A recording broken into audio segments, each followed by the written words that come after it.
শুভ সন্ধ্যা। দেখো বন্ধুরা, অনেক দিন পর আমি একটু বই খাতা নিয়ে বসে পড়েছি। মেয়ের আবদারে ওর অনেক লেখা বাকি ছিল, তাই আজকে আমাকে ধরিয়ে দিয়েছে যে মা তুমি এটা শেষ করো। আর আমারও ভালো লাগে মাঝে মাঝে নিজেকে একটু ঝালাই করে নিতে। এখন তো আর সেরকমভাবে লেখা টেখা হয় না, ও বললে তখনই একটু ওকে হেল্প করে দিই আর কি।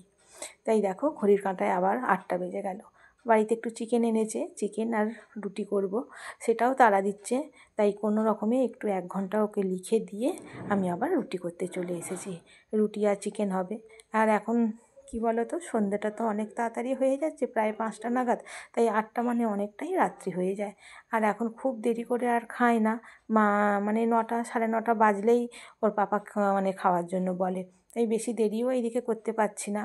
আর দেখো আমি খুব তাড়াহুড়ো করে এসে রান্নাঘরে আর রান্না বসিয়ে দিয়েছি। এই যে পেঁয়াজটার সঙ্গে মাংসটা, আমি কি বলো তো একটু মাংসটাকে ভেজে নিই।